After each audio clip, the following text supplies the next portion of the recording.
Bom dia, meus amores, bem-vindos a mais uma aula de História e o tema de hoje será Formação dos Estados Nacionais.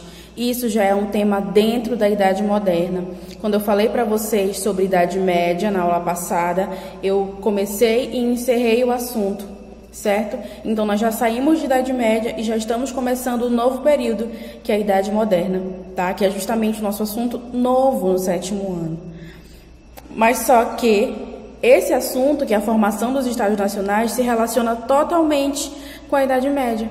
Porque é lá no final da Idade Média que esses Estados Nacionais vão começar a se formar. Veja bem, na Idade Média, como era a organização? Eu tinha feudos, eram propriedades de terra, uma isolada da outra, cada senhor feudal tomava as decisões que queria.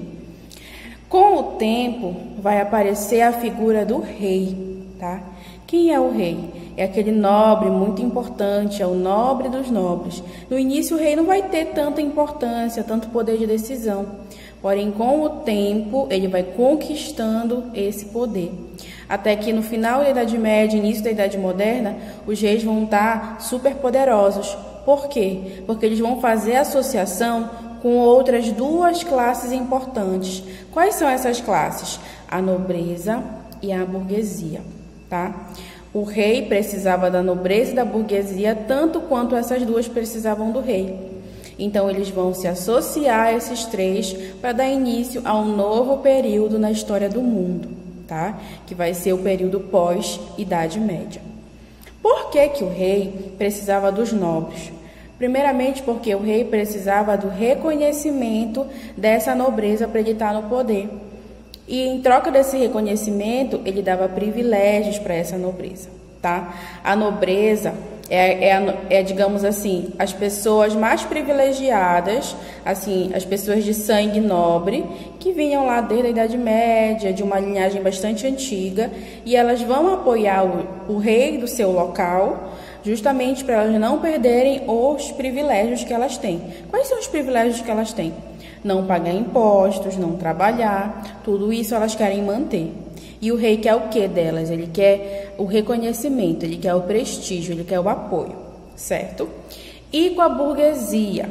O que tem a ver o rei com a burguesia? Primeiramente, o que a burguesia poderia fornecer para o rei? Nada mais, nada menos que dinheiro. E aí, com dinheiro, o rei poderia fazer um exército forte e ninguém ia questionar ele. Porque o mais importante para um rei é ter um exército forte, que aí ninguém vai de encontro a ele. E em troca, o que a burguesia ganhava? A burguesia, ela queria facilidade de comercialização.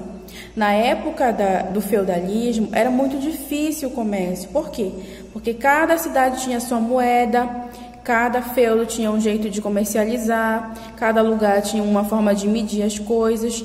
Então, a burguesia queria que o rei desse um jeito de uniformizar o dinheiro, uniformizar as medidas, uniformizar os pesos, tá? Tudo que a burguesia queria era facilidade para comercializar. E isso o rei, que administrasse várias terras, poderia conseguir muito bem, certo? Então, olha só, é um jogo de vantagens, isso que você tem que entender. Aqui em cima eu tenho o rei, aqui abaixo do rei tenho a nobreza e a burguesia apoiando esse rei. Aqui em cima eu tenho o rei, aqui embaixo tenho a nobreza e a burguesia apoiando esse rei. Por que a nobreza apoia esse rei? Para não perder seus privilégios. Por que a burguesia apoia esse rei? Para ter facilidade no comércio. E por que o rei precisa dessas duas classes? Precisa da nobreza por reconhecimento e precisa da burguesia por dinheiro. Simples, não é isso? Muito bem. Aí vocês podem me perguntar assim, tia, mas como é que o rei é escolhido? Como é que os primeiros reis surgem do nada?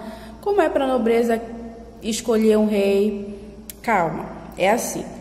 A gente pode pensar no rei, nos primeiros reis, como o senhor feudal dos senhores feudais. O maior senhor feudal entre os senhores feudais.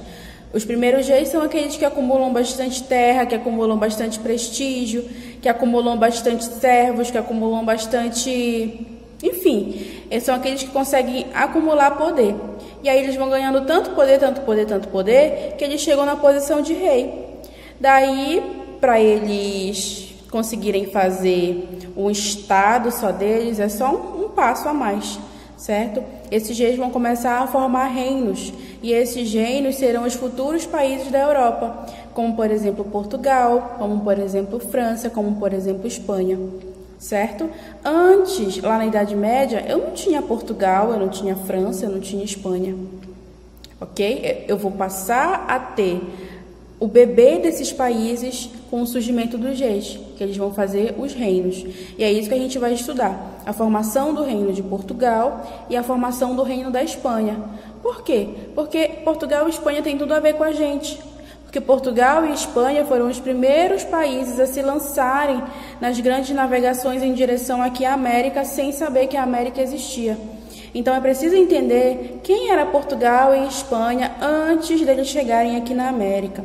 Certo? Vamos entender como foi que esses países se formaram. Primeiramente, Portugal.